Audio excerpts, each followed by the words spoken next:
ଶୁଭ ସକାଳ ପିଲାମାନେ। ତୁମେମାନେ କେମିତି ଅଛ? ଭଲ ଅଛ? ମୁଁ ବି ବହୁତ ଭଲ ଅଛି।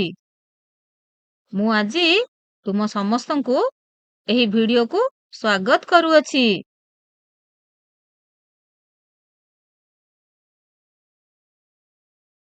ପିଲାମାନେ, ଆଜି ଆମେ ତୁମ ବିଜ୍ଞାନ ବହି ଜିଜ୍ଞାସାର ସୁଷମ ଖାଦ୍ୟ ସୁସ୍ଥ ଶରୀରର ଉପାୟ ଏ ବିଷୟରେ ଆଜି ଆମେ ଆଲୋଚନା କରିବା। ଠିକ ଅଛି? ଏହି ପାଠଟି ପଢି ସାରିବା ପରେ ତୁମେମାନେ ସନ୍ତୁଳିତ ଖାଦ୍ୟ ବା ସୁଷମ ଖାଦ୍ୟର ଆବଶ୍ୟକତାକୁ ବର୍ଣ୍ଣନା କରିବ। ସନ୍ତୁଳିତ ଖାଦ୍ୟ ଶରୀରକୁ ପର୍ଯ୍ୟାପ୍ତ ପରିମାଣରେ ରଫେଜ ଏବଂ ଜଳ ସହିତ ସମସ୍ତ ଜରୁରୀ ପୋଷକ ତତ୍ତ୍ୱ ପ୍ରଦାନ କରିଥାଏ କହିବ। ଆଉ ତୁମ ବୟସର ପିଲା ବା 10 ରୁ 12 ବର୍ଷର ପିଲାଙ୍କ ପାଇଁ ଦୈନିକ ସୁଷମ ଖାଦ୍ୟ ତାଲିକା ପ୍ରସ୍ତୁତ କରିବ। ଆଜି ସକାଳେ ତୁମେମାନେ କଣ ସବୁ ଖାଇକି ଆସିଛ କହିଲ ଟୁନା? ବହୁତ ବଢିଆ, ପିଠା ଆଉ ମିଠା। ଟୁଲୁ, ତମେ କଣ ଖାଇଛ? ରୁଟି ଆଳୁ ଭଜା। ସୁନି, ତମେ କଣ ଖାଇଛ? ବହୁତ ଜିନିଷ ତ ଖାଇଛ। ପଖାଳ ଭାତ, ମାଛ ଭଜା, କାକୁଡି। ତାହେଲେ ତୁମେମାନେ ଆଜି ସକାଳେ ବହୁତ ଜିନିଷ ସବୁ ଖାଇକି ଆସିଛ। ଏବେ କହିଲ, ତୁମ ବିଦ୍ୟାଳୟରେ ତ ତୁମକୁ ପ୍ରତିଦିନ ମଧ୍ୟାହ୍ନ ଭୋଜନ ଦିଆଯାଏ। ମଧ୍ୟାହ୍ନ ଭୋଜନରେ ଗୋଟିଏ ସପ୍ତାହରେ ତମେ ଯାହା ଯାହା ସବୁ ଖାଇଛ ତାର ଗୋଟିଏ ସାରଣୀ ଆମେ ପ୍ରସ୍ତୁତ କରିବା। ତୁମେମାନେ କହିବ ତମେ ମଧ୍ୟାହ୍ନ ଭୋଜନରେ କଣ ସବୁ ଖାଦ୍ୟ ଖାଅ କହିଲ? ସୋମବାର କଣ ତୁମକୁ ଖାଇବାକୁ ଦିଆ ହୁଏ? ହଁ, ଠିକ, ଅଣ୍ଡା ତରକାରୀ। ବହୁତ ଭଲ। ମଙ୍ଗଳବାର ତୁମେମାନେ କଣ ଖାଅ? ଭାତ, ସୋୟାବଡି ତରକାରୀ, ପୋଷଣ ଯୁକ୍ତ ଲଡୁ। ସେମିତି ବୁଧବାର କଣ ଖାଅ? ଭାତ, ଅଣ୍ଡା ତରକାରୀ। ସୋମବାରେ ଯାହା ଖାଅ ବୁଧବାର ବି ସେହା ଖାଅ। ତାହେଲେ ଗୁରୁବାରେ କଣ ଖାଅ? ଭାତ, ଡାଲମା, ପୋଷଣ ଯୁକ୍ତ ଲଡୁ। ତାହେଲେ ଶୁକ୍ରବାର ଦେଖିବା ତୁମେମାନେ କଣ ଖାଅ? ଭାତ, ସୋୟାବଡି ତରକାରୀ, ପୋଷଣ ଯୁକ୍ତ ଲଡୁ। ପୁଣି ଶନିବାର ତୁମମାନଙ୍କୁ କଣ ଖାଇବାକୁ ଦିଆଯାଏ? ଭାତ ଆଉ ଅଣ୍ଡା ତରକାରୀ। ପିଲାମାନେ, ତୁମେ ତ ସକାଳ ଜଳଖିଆରେ ବି ବହୁତ କଥା ଖାଇକି ଆସିଥିଲ। ଆମେ ଦେଖିଲେ ତୁମେ ମଧ୍ୟାହ୍ନ ଭୋଜନରେ ବି ବହୁତ ଜିନିଷ ଖାଉଛ।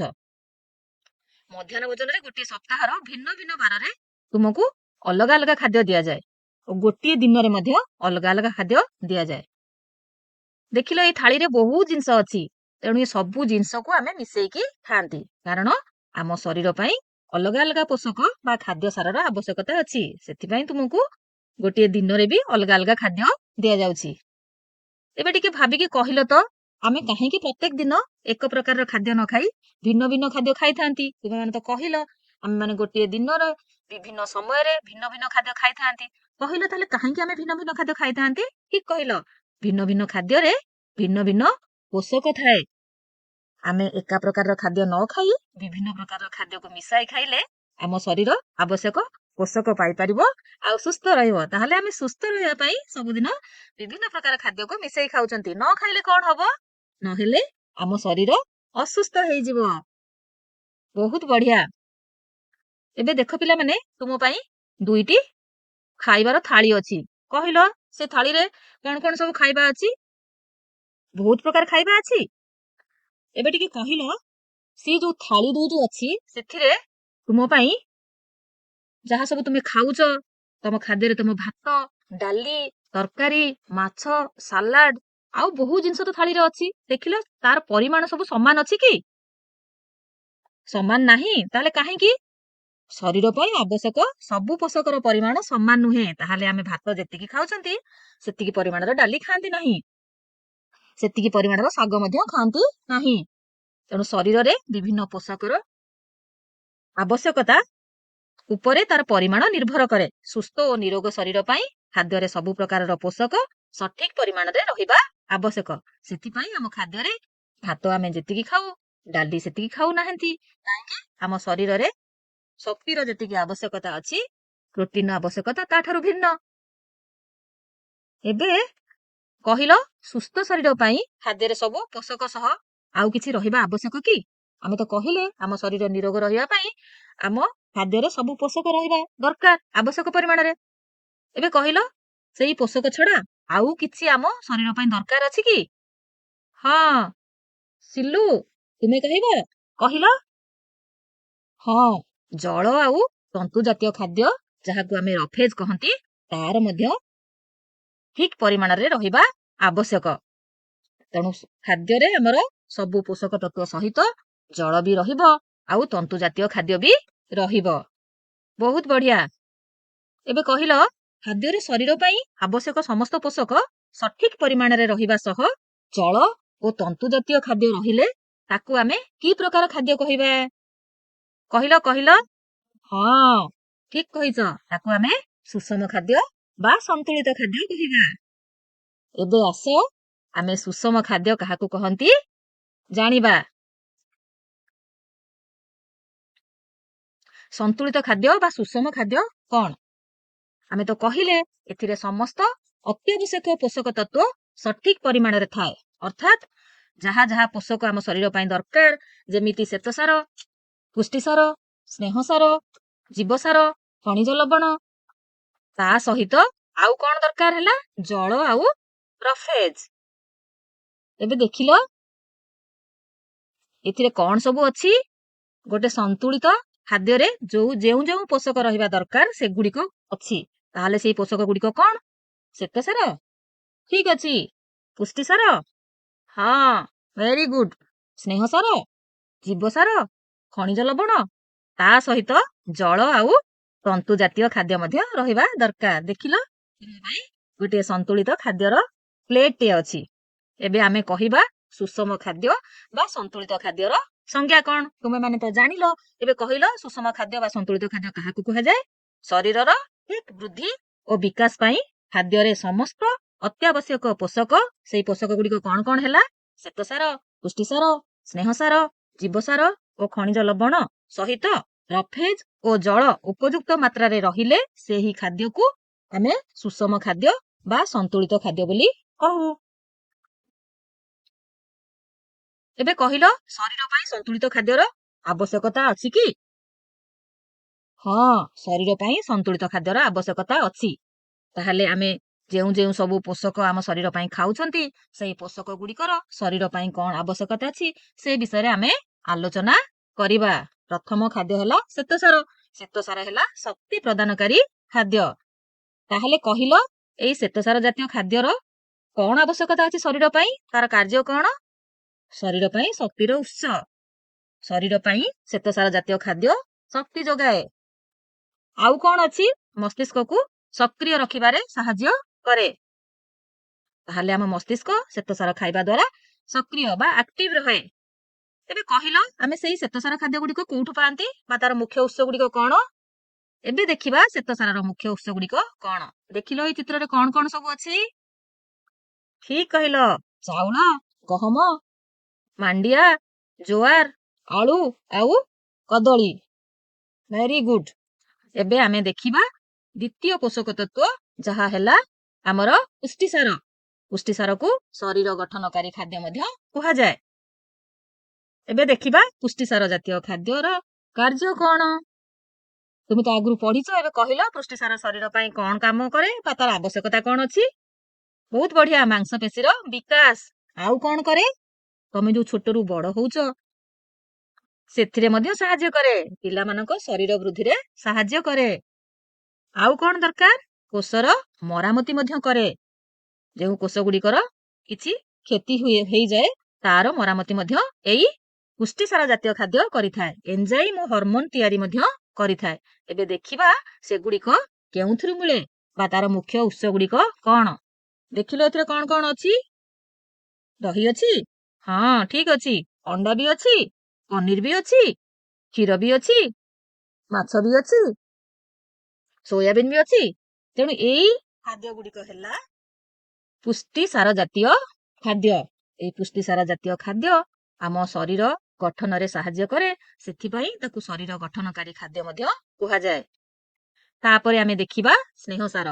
ସ୍ନେହସାର କଣ କରେ? ମସ୍ତିଷ୍କର ବିକାଶ ଓ ସୁରକ୍ଷା ମଧ୍ୟ କରିଥାଏ। ଆମେ ଏବେ ଦେଖିବା ସ୍ନେହସାର ଜାତୀୟ ଖାଦ୍ୟର କାର୍ଯ୍ୟ ଗୁଡିକ କଣ ତୁମେ ତ ଜାଣିଛ, କହିଲ। ସିଲୁ, କହିଲ ସ୍ନେହସାର ଜାତୀୟ ଖାଦ୍ୟର କାର୍ଯ୍ୟ କଣ? ଶକ୍ତିର ଉତ୍ସ। ବହୁତ ବଢିଆ, ଏ ମଧ୍ୟ ଶରୀରକୁ ଶକ୍ତି ଯୋଗାଇଥାଏ। ଜୀବସାର ADEK ଶୋଷଣରେ ସାହାଯ୍ୟ କରେ। ଆଉ କଣ କରେ? ଶରୀରକୁ ଗରମ ମଧ୍ୟ ରଖେ। ଆଉ କଣ କରେ ଦେଖିବା? ଚର୍ମକୁ ଚିକ୍କଣ ରଖେ। ତାହେଲେ ଏଇ ଖାଦ୍ୟ ଖାଇଲେ ଆମ ଚର୍ମ ଚିକ୍କଣ ରହେ। ଏବେ ତାର ମୁଖ୍ୟ ଉତ୍ସ ଗୁଡିକ କଣ ଆମେ ଦେଖିନବା। ଦେଖିଲ କଣ କଣ ଅଛି? ଚିନାବାଦାମ, ତେଲ, ଘିଅ, ଆଲମଣ୍ଡ, ବିଭିନ୍ନ ପ୍ରକାର ବାଦାମ। ଠିକ କହିଛ। ଉତ୍ସ ଗୁଡିକ ହେଲା ଚିନାବାଦାମ, ସୋରିଷ ତେଲ, ଘିଅ, ବିଭିନ୍ନ ପ୍ରକାର ବାଦାମ। ରୋଗ ପ୍ରତିରୋଧକ ବା ସୁରକ୍ଷା ପ୍ରଦାନକାରୀ ଖାଦ୍ୟ, ଯାହା ହେଲା ଆମର ଭିଟାମିନ ବା ଜୀବସାର। ତେଣୁ ଏଥିରେ କୋଉ କୋଉ ପୋଷକ ତତ୍ଵ ରହିଛି, ତାର କାର୍ଯ୍ୟ କଣ, ତାର ଉତ୍ସ ଗୁଡିକ କଣ, ସେ ବିଷୟରେ ଆମେ ତ ଆଗରୁ ଜାଣିଛନ୍ତି। ଆଉ ଟିକେ ଆଲୋଚନା କରିବା। ପ୍ରଥମେ ହେଲା ଭିଟାମିନ A ବା ଜୀବସାର କ। କହିଲ ଜୀବସାର କ ର କାର୍ଯ୍ୟ କଣ? ଟୁଲୁ, ଠିକ କହିଲ। ଆଖି ଓ ଚର୍ମକୁ ସୁସ୍ଥ ରଖେ। ତାହେଲେ ଆମେ ଏଇ ଭିଟାମିନ A କେଉଁଥିରୁ ପାଇଥାନ୍ତି? ହଁ, ଠିକ ଅଛି, ଗାଜର ଆଉ ଆମ୍ବ। Very good. ଏବେ ଆମେ ଦେଖିବା ଜୀବସାର ଖ ବା ଭିଟାମିନ B1, ତାର କାର୍ଯ୍ୟ କଣ? ହଁ, ଠିକ କହିଛ, ହୃତ୍ପିଣ୍ଡକୁ ସୁସ୍ଥ ରଖେ ଓ ଶରୀରକୁ ବିଭିନ୍ନ କାର୍ଯ୍ୟ କରିବାରେ ସାହାଯ୍ୟ କରେ। ତାହେଲେ ଆମେ ତାକୁ କେଉଁଠୁ ପାଆନ୍ତି? ସେ ତ ବହୁତ ପ୍ରକାର ଖାଦ୍ୟରେ ଅଛି। ଆମେ କେବଳ ଦେଖିବା ଏଠି ଦୁଇଟି ଖାଦ୍ୟ, ରାଜମା ଆଉ ବାଦାମ। ଏବେ ଦେଖିବା ଭିଟାମିନ ସି ବା ଜୀବସାର ଗ। ଆର କାର୍ଯ୍ୟ କଣ? ଆମେ ତ ଆଗରୁ ଜାଣିଛନ୍ତି, ଏବେ ଟିକେ କହିବା। ରୋଗ ପ୍ରତିରୋଧକ ଶକ୍ତି ବୃଦ୍ଧି କରେ। ତାହେଲେ ଆମେ ଏଇ ଭିଟାମିନ ସି କେଉଁଥିରୁ ପାଆନ୍ତି? କୋଉ ଖାଦ୍ୟରେ ଆମର ଭିଟାମିନ ସି ଅଛି? ଠିକ କହିଛ, କମଳା ଆଉ କଞ୍ଚା ଲଙ୍କା। କମଳା ଆଉ କଞ୍ଚା ଲଙ୍କାରେ ଭିଟାମିନ ସି ଅଛି। ଏବେ ଦେଖିବା ଭିଟାମିନ ଡି ବା ଜୀବସାର ଘ। ତାର କାର୍ଯ୍ୟ କଣ? ଠିକ କହିଛ, ହାଡ ଓ ଦାନ୍ତକୁ ମଜବୁତ କରେ। ଆମେ ତାହେଲେ ଭିଟାମିନ ଡି କୋଉଠୁ ପାଆନ୍ତି? ତମେ ତ ସବୁ ଆୟୋଡିନ ଯୁକ୍ତ ଲୁଣ ଖାଉଥିବ। ମାଛ, ଅଣ୍ଡା, ଏଗୁଡିକରୁ ଆମେ ଭିଟାମିନ ଡି ପାଆନ୍ତି। ଏବେ ଆମେ ଦେଖିବା ରୋଗ ପ୍ରତିରୋଧକ ଖାଦ୍ୟ ଖଣିଜ ଲବଣ। ତେଣୁ ଖଣିଜ ଲବଣର ମଧ୍ୟ ଶରୀର ପାଇଁ ଆବଶ୍ୟକତା ଅଛି। ଦେଖିବା ଏଇ ଖଣିଜ ଲବଣ ଭିତରେ କିଏ କିଏ ରହୁଛି, ତାର କାର୍ଯ୍ୟ କଣ, ଆଉ ଆମେ ତାକୁ କେଉଁଠୁ ପାଆନ୍ତି? ପ୍ରଥମ ହେଲା ଲୌହ ବା ଆଇରନ୍। ତାର କାମ କଣ? ରକ୍ତହୀନତା ଦୂର କରେ। କୋଉଠୁ ପାଆନ୍ତି? ଶାଗ ଆଉ ଡାଳିମ୍ବ। କ୍ୟାଲସିୟମ। କ୍ୟାଲସିୟମ ମଧ୍ୟ ଗୋଟେ ଖଣିଜ ଲବଣ। ତାର କାର୍ଯ୍ୟ କଣ? ହାଡ ମଜବୁତ କରେ। ଆଉ ଆମେ ତାକୁ କେଉଁଠାରୁ ପାଆନ୍ତି? କଞ୍ଚା କଦଳୀ ଆଉ କ୍ଷୀର। ବହୁତ ବଢିଆ। ତାପରେ ଆୟୋଡିନ। ଆୟୋଡିନ ର କାମ କଣ? ତମେ ସବୁ ଦେଖିଛ ଲୋକମାନଙ୍କର ଗଳା ଫୁଲିଯିବାର? ମସ୍ତିଷ୍କର ବିକାଶ କରେ।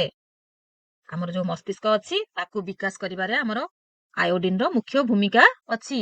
ତାହେଲେ ତାର ଉତ୍ସ କଣ? ଆୟୋଡିନ ଯୁକ୍ତ ଲୁଣ ଆଉ ସମୁଦ୍ର ମାଛ। ତେଣୁ ସମୁଦ୍ରରୁ ଯୋଉ ମାଛ ମିଳନ୍ତି, ସେଥିରେ ମଧ୍ୟ ଆୟୋଡିନ ଅଛି। ଏବେ ଆମେ ଦେଖିବା ଆମ ଶରୀର ପାଇଁ ସବୁଠାରୁ ଜରୁରୀ ଯିଏ ହେଲା ଆମର ଜଳ। ତେଣୁ ଆମର ସୁସ୍ଥ ହଜମ ପ୍ରକ୍ରିୟା ପାଇଁ ଦୈନିକ 8 ରୁ 10 ଗ୍ଲାସ ପାଣି ଆମେ ପିଇବା ଦରକାର। ତାହେଲେ ଶରୀର ପାଇଁ ଜଳର କାର୍ଯ୍ୟ କଣ? ଜଳର କାର୍ଯ୍ୟ ହେଲା ଶରୀରର ସବୁ ଅଙ୍ଗକୁ ପୁଷ୍ଟି ତତ୍ତ୍ୱ ପହଞ୍ଚାଏ। ଆଉ କଣ କରେ? ଶରୀରର ତାପମାତ୍ରା ମଧ୍ୟ ନିୟନ୍ତ୍ରଣ କରେ। ଝାଳ ଓ ପରିସ୍ରା ମାଧ୍ୟମରେ ଶରୀରରୁ ଅପରିଷ୍କାର ପଦାର୍ଥ ବାହାର କରିଥାଏ। ତାପରେ ଆମେ କାହା ବିଷୟରେ ଆଲୋଚନା କରିବା କହିଲ? ଠିକ କହିଛ, ସୁସ୍ଥ ହଜମ ପ୍ରକ୍ରିୟା ପାଇଁ ଆମର ଆବଶ୍ୟକ ତନ୍ତୁଯୁକ୍ତ ଖାଦ୍ୟ ବା ଯାହାକୁ ରଫେଜ କହନ୍ତି। ଆମର ହଜମ ପ୍ରକ୍ରିୟାରେ ଏ ଉନ୍ନତି ଆଣିଥାଏ। ତନ୍ତୁଯୁକ୍ତ ଖାଦ୍ୟର କାର୍ଯ୍ୟ ଆଗେ ଆମେ ଜାଣିଦବା। ଶରୀରରେ ହଜମ ହୋଇନଥିବା ଖାଦ୍ୟକୁ ହଜମ ହେବାରେ ସାହାଯ୍ୟ କରେ ବା ହଜମ ପ୍ରକ୍ରିୟାରେ ଉନ୍ନତି ଆଣିଥାଏ। ତାହେଲେ ଆଉ କଣ କାର୍ଯ୍ୟ ଅଛି? କୋଷ୍ଠକାଠିନ୍ୟ ଦୂର କରେ। ଯେଉଁମାନଙ୍କର ଝାଡା ହୁଏ ନାହିଁ, ଏଇ ତନ୍ତୁ ଜାତୀୟ ଖାଦ୍ୟ ଖାଇଲେ ସେମାନଙ୍କର ଝାଡା ପରିଷ୍କାର ହେଇଥାଏ। ତାହେଲେ ଆମେ କେଉଁଠୁ ପାଆନ୍ତି ୟାକୁ? ତାର ଉତ୍ସ ସବୁ କଣ କଣ ଆମେ ଜାଣିଦବା। ଦେଖିଲ କଣ କଣ ସବୁ ଅଛି? ଗଜାମୁଗ, ବିଭିନ୍ନ ପ୍ରକାର ଫଳ, ସେଓ, ଆମ୍ବ, ଡାଳିମ୍ବ, ବନ୍ଧାକୋବି, ସଜନା ଛୁଇଁ। ତେଣୁ ଆର ମୁଖ୍ୟ ଉତ୍ସ ହେଲା ଫଳ ଆଉ ପନିପରିବା। ତାହେଲେ ଆମର ଶରୀର ପାଇଁ ସଠିକ ପୋଷଣର ଆବଶ୍ୟକତା କଣ ଅଛି ଆମେ ଜାଣିନବା। ସୁସ୍ଥ ଶରୀର ଓ ତୀକ୍ଷ୍ଣ ମସ୍ତିଷ୍କ ପାଇଁ ସଠିକ ପୋଷଣ ଆବଶ୍ୟକ। ତେଣୁ ପ୍ରତିଦିନ ସଠିକ ପରିମାଣରେ ବିଭିନ୍ନ ପ୍ରକାରର ସୁସ୍ଥ ଖାଦ୍ୟ ଖାଇବା ଦ୍ୱାରା ଆମ ଶରୀର ଦୃଢ ହୁଏ, ମସ୍ତିଷ୍କ ତୀକ୍ଷ୍ଣ ହୁଏ ଏବଂ ଆମେ ସକ୍ରିୟ ରହୁ। ତାହେଲେ ଆମେ ସକ୍ରିୟ ରହି ବହୁତ କାମ କରିଥାନ୍ତି। ତେଣୁ ସୁସ୍ଥ ଶରୀର ଆଉ ତୀକ୍ଷ୍ଣ ମସ୍ତିଷ୍କ ପାଇଁ ଆମର ସଠିକ ପୋଷଣ, ଯେତିକି ମାତ୍ରାରେ ପୋଷଣ ଦରକାର ସେତିକି ହିଁ ଆବଶ୍ୟକ। ତାହେଲେ ଏଇ ପୋଷଣର କାମ କଣ? ଧ୍ୟାନ ଓ ସ୍ମରଣ ଶକ୍ତି ବୃଦ୍ଧି ପାଏ। ଆଉ କଣ କରେ? ଶ୍ରେଣୀ ଗୃହରେ ସକ୍ରିୟ ଅଂଶଗ୍ରହଣ। ସେମାନେ ସକ୍ରିୟ ଭାବରେ ଶ୍ରେଣୀରେ ଅଂଶଗ୍ରହଣ କରନ୍ତି। ଆଉ ରୋଗ ପ୍ରତିରୋଧକ ଶକ୍ତି ମଧ୍ୟ ବୃଦ୍ଧି ହେଇଥାଏ। ଏବେ କହିଲ, ତୁମର ତୁମ ବାପା, ମା ଏବଂ ଜେଜେମାଙ୍କୁ ସମାନ ପରିମାଣର ପୋଷକ ଆବଶ୍ୟକ ନୁହେଁ କାହିଁକି? ତାହେଲେ କହିଲ, ତୁମେ ଯେତିକି ପରିମାଣର ଖାଦ୍ୟ ଖାଅ, ତୁମ ବାପା କଣ ସେତିକି ପରିମାଣର ଖାଦ୍ୟ ଖାଆନ୍ତି? ତୁମ ମା କଣ ସେତିକି ପରିମାଣର ଖାଦ୍ୟ ଖାଆନ୍ତି? ତୁମ ଜେଜେମା କଣ ସେତିକି ପରିମାଣର ଖାଦ୍ୟ ଖାଆନ୍ତି? ଖାଆନ୍ତି ନାହିଁ। ଠିକ କହିଛ। କାରଣ ତୁମେ ଛୋଟ ପିଲା, ତୁମେ ଯେତିକି ପରିମାଣର ଖାଦ୍ୟ ଖାଅ, ତୁମ ବାପାଙ୍କ ଖାଦ୍ୟର ପରିମାଣ ତାଠାରୁ ଟିକେ ଅଧିକା। ସେହିପରି ତୁମ ମା, ଜେଜେମା ଏମାନଙ୍କର ଖାଦ୍ୟର ପରିମାଣ ମଧ୍ୟ ସେମିତି ଅଲଗା ଅଲଗା। ଏବେ ଦେଖିବା, ତାହେଲେ ଜଣେ ଲୋକ ପାଇଁ ବିଭିନ୍ନ ପୋଷକ ଥିବା ଆବଶ୍ୟକ ଖାଦ୍ୟର ପରିମାଣ ଲୋକଟିର ବୟସ, ଲିଙ୍ଗ ତଥା ସେ କରୁଥିବା କାର୍ଯ୍ୟ ଉପରେ ନିର୍ଭର କରେ। ତେଣୁ ଜଣେ ବିଲରେ ପରିଶ୍ରମ କରୁଥିବା ଲୋକ ଯେତିକି ପରିମାଣର ଭାତ ଖାଆନ୍ତି, ଜଣେ ଅଫିସରେ କାର୍ଯ୍ୟ କରୁଥିବା ଲୋକ ସେତିକି ପରିମାଣର ଖାଦ୍ୟ ଖାଆନ୍ତି ନାହିଁ। ସେହିପରି ଗୋଟେ ଛୋଟ ପିଲାର ଖାଦ୍ୟର ପରିମାଣ ଯେତିକି, ଗୋଟେ ବଡ ଲୋକର ଖାଦ୍ୟର ପରିମାଣ ସେତିକି ନୁହେଁ। ସେଥିପାଇଁ ଜଣେ ଲୋକ ପାଇଁ ବିଭିନ୍ନ ପୋଷକ ଥିବା ଆବଶ୍ୟକ ଖାଦ୍ୟର ପରିମାଣ ଲୋକଟିର ବୟସ, ଲିଙ୍ଗ ତଥା ସେ କରୁଥିବା କାର୍ଯ୍ୟ ଉପରେ ନିର୍ଭର କରେ। ବହୁତ ବଢିଆ। ଏବେ ଆମେ 6 ରୁ 12 ବର୍ଷ ପିଲାଙ୍କ ପାଇଁ ସନ୍ତୁଳିତ ବା ସୁଷମ ଖାଦ୍ୟର ଆବଶ୍ୟକତା ଗୁଡିକ କଣ ଅଛି ସେ ବିଷୟରେ ଜାଣିବା। ଦେଖିଲ, ଏଇ ସନ୍ତୁଳିତ ଖାଦ୍ୟ ବା ସୁଷମ ଖାଦ୍ୟର ଆବଶ୍ୟକତା କଣ ଅଛି? ମସ୍ତିଷ୍କ। ଠିକ କହିଛ। ମସ୍ତିଷ୍କର କ୍ରମାଗତ ବିକାଶ ହେଇଥାଏ। ଆଉ କଣ ହେଇଥାଏ? ଶାରୀରିକ କାର୍ଯ୍ୟକଳାପର ବୃଦ୍ଧି ମଧ୍ୟ ହେଇଥାଏ। ଆଉ କଣ ହେଇଥାଏ? ଦେଖିଲ ଚିତ୍ରରେ କଣ ଦେଖୁଛ? ଠିକ କହିଛ, ହାଡର ଦ୍ରୁତ ବିକାଶ ମଧ୍ୟ ହେଇଥାଏ। ଶେଷଟି କହିଲ କଣ? ରୋଗ ପ୍ରତିରୋଧକ ଶକ୍ତିର ସୁଦୃଢୀକରଣ ମଧ୍ୟ ହେଇଥାଏ। ତାହେଲେ ତୁମ ବୟସର ପିଲାଙ୍କ ପାଇଁ ସନ୍ତୁଳିତ ଖାଦ୍ୟର ଆବଶ୍ୟକତା ବହୁତ ଅଛି। କାରଣ ଏହି ସମୟରେ ଆମେ ମସ୍ତିଷ୍କର କ୍ରମାଗତ ବିକାଶ ସହିତ ଶାରୀରିକ କାର୍ଯ୍ୟକଳାପର ବୃଦ୍ଧି, ହାଡର ଦ୍ରୁତ ବିକାଶ, ରୋଗ ପ୍ରତିରୋଧକ ଶକ୍ତିର ସୁଦୃଢୀକରଣ ଏଗୁଡିକ ସନ୍ତୁଳିତ ଖାଦ୍ୟ ଉପରେ ହିଁ ନିର୍ଭର କରେ। ଏବେ ଆମେ ପ୍ରତିଦିନ ତମେ କଣ କଣ ସବୁ ସୁଷମ ଖାଦ୍ୟ ଖାଇବ ତାର ଗୋଟେ ତାଲିକା ଆମେ ପ୍ରସ୍ତୁତ କରିବା ବା ଦେଖିବା। ଖାଦ୍ୟର ନାମ, ଆମେ ତ ସମସ୍ତେ କିଛି ନିରାମିଷ ଖାଆନ୍ତି ଆଉ କିଛି ଆମିଷ ମଧ୍ୟ ଖାଆନ୍ତି। କଣ ଖାଦ୍ୟ ଆସିଲା? ଶସ୍ୟ। ସେ ଶସ୍ୟ ଗୁଡିକ ଚାଉଳ ହେଇପାରେ, ମାଣ୍ଡିଆ ହେଇପାରେ, ମକା ହେଇପାରେ, ଅଟା ମଧ୍ୟ ହେଇପାରେ। ନିରାମିଷ ଭୋଜନ କ୍ଷେତ୍ରରେ ଦ୍ରବ୍ୟର ପରିମାଣ, ଯୋଉମାନେ ନିରାମିଷ ଖାଆନ୍ତି ସେମାନେ କେତେ ଖାଇବେ? ଦୈନିକ 320 ଗ୍ରାମ। ଆମିଷ ଯୋଉମାନେ ଖାଆନ୍ତି ସେମାନେ ମଧ୍ୟ 320 ଗ୍ରାମ। ସେମିତି ଡାଲି, ହରଡ଼, ମୁଗ, ବୁଟ, ମସୁର,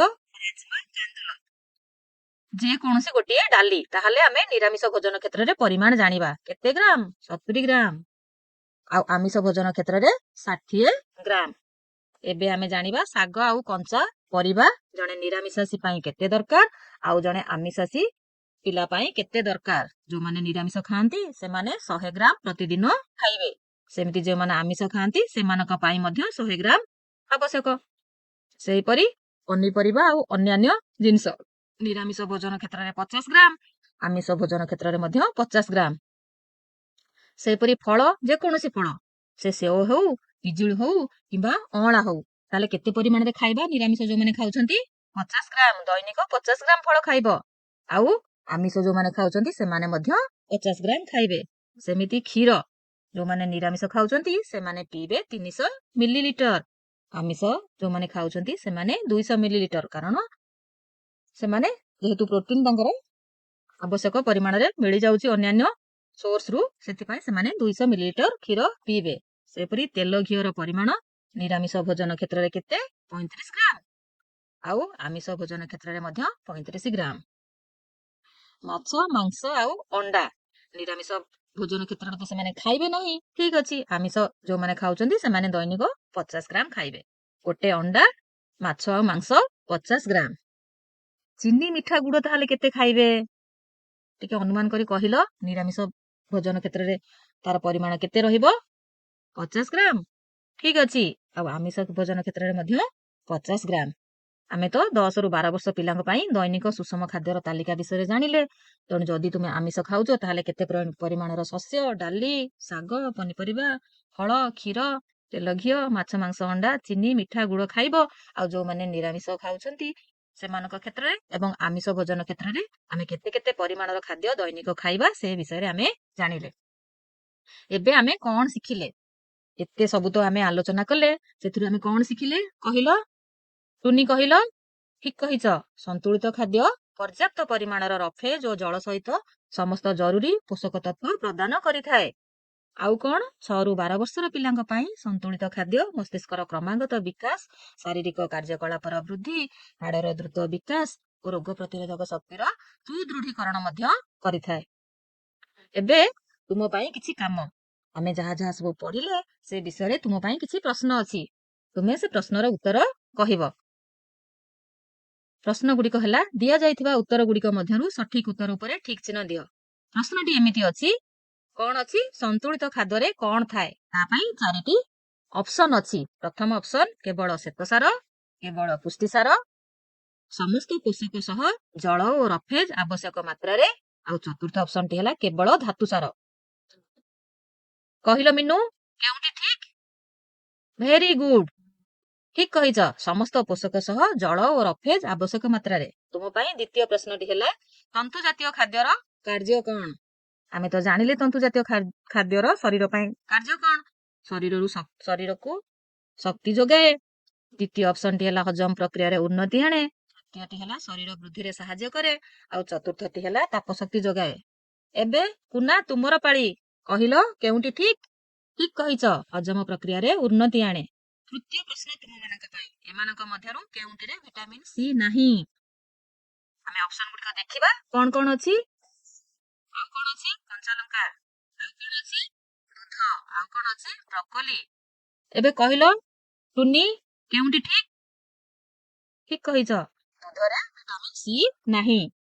ଏବେ ଚତୁର୍ଥ ପ୍ରଶ୍ନଟି ତୁମମାନଙ୍କ ପାଇଁ, କେଉଁ ଖାଦ୍ୟ ପିଲାମାନଙ୍କର ଶରୀର ବୃଦ୍ଧିରେ ସାହାଯ୍ୟ କରେ? ଶ୍ୱେତସାର। ଦ୍ୱିତୀୟ ଅପସନ ହେଲା ପୁଷ୍ଟିସାର। ତୃତୀୟ ଅପସନ ହେଲା ସ୍ନେହସାର। ଚତୁର୍ଥ ଅପସନ ହେଲା ଭିଟାମିନ। କୁହ ଏବେ ମୁନି, କେଉଁଟି ଠିକ? ଠିକ କହିଛ, ପୁଷ୍ଟିସାର। ଏବେ ତୁମମାନଙ୍କ ପାଇଁ ଆଉ ଗୋଟିଏ ପ୍ରଶ୍ନ, ଶୂନ୍ୟ ସ୍ଥାନ ପୂରଣ କର। ପ୍ରଥମ ପ୍ରଶ୍ନଟି ହେଲା, ଶରୀରକୁ ସୁସ୍ଥ ଓ ନିରୋଗ ରଖିବା ପାଇଁ ଡ୍ୟାସ୍ ଆବଶ୍ୟକ? ମନେ ପକାଇ କୁହ। ଠିକ କହିଛ ଟୁନି, କଣ ଦରକାର? ସୁଷମ ଖାଦ୍ୟ। ଆଉ ଗୋଟିଏ ପ୍ରଶ୍ନ, ଏଥର କୁନି କହିବ। ସୁଷମ ଖାଦ୍ୟରେ ଶରୀର ପାଇଁ ଆବଶ୍ୟକ ସମସ୍ତ ପୋଷକ ତତ୍ତ୍ୱ ସହ ଜଳ ଓ ଡ୍ୟାସ୍ ରହିଥାଏ। କହିଲ କଣ ରହିଥାଏ? ଠିକ କହିଛ, ରଫେଜ ବା ତନ୍ତୁ ଜାତୀୟ ଖାଦ୍ୟ। ଆମେ ତ ସବୁ ଆଲୋଚନା କଲେ, ଏବେ ତୁମ ପାଇଁ ଗୃହ କାର୍ଯ୍ୟ। କଣ ଗୃହ କାର୍ଯ୍ୟଟି ଅଛି? ତୁମେମାନେ କାଲି ସମସ୍ତେ ଏଇ କାର୍ଯ୍ୟଟି କରିକି ଆସିବ। ତୁମେ ଗୋଟିଏ ସପ୍ତାହରେ ଖାଇଥିବା ଖାଦ୍ୟର ତାଲିକା ପ୍ରସ୍ତୁତ କରିବ। ତୁମର ଖାଦ୍ୟରେ ଶରୀରର ସମସ୍ତ ପୋଷକ ତତ୍ତ୍ୱ ସହିତ ଅନ୍ୟାନ୍ୟ ଅତ୍ୟାବଶ୍ୟକୀୟ ଉପାଦାନ ଅଛି କି ନାହିଁ ଯାଞ୍ଚ ବି କରିବ। ଯଦି ନାହିଁ, ତେବେ କେଉଁ ପୋଷକ ତତ୍ତ୍ୱ କିମ୍ବା ଅନ୍ୟ କେଉଁ ଖାଦ୍ୟ ଉପାଦାନ ଆଉ ଅଧିକ ଆବଶ୍ୟକ ତାର ତାଲିକା ପ୍ରସ୍ତୁତ କରିବ ଓ ତୁମ ଖାଦ୍ୟକୁ ସନ୍ତୁଳିତ ଖାଦ୍ୟରେ ପରିଣତ କରିବା ପାଇଁ ଦୈନିକ ଖାଦ୍ୟରେ ସେଗୁଡ଼ିକୁ ଅନ୍ତର୍ଭୁକ୍ତ କରିବ। ଧନ୍ୟବାଦ ପିଲାମାନେ। ଆଜି ତ ଆମେ ସନ୍ତୁଳିତ ଖାଦ୍ୟ ବିଷୟରେ ଆଲୋଚନା କଲେ। ପୁଣି ଅନ୍ୟ ଏକ ଅଧ୍ୟାୟ ସହିତ କାଲି ଦେଖାହବ। ଆଉ ଥରେ ସମସ୍ତଙ୍କୁ ଧନ୍ୟବାଦ। ଖୁସିରେ ଶିଖିବା ସମସ୍ତଙ୍କର ଅଧିକାର। ନମସ୍କାର।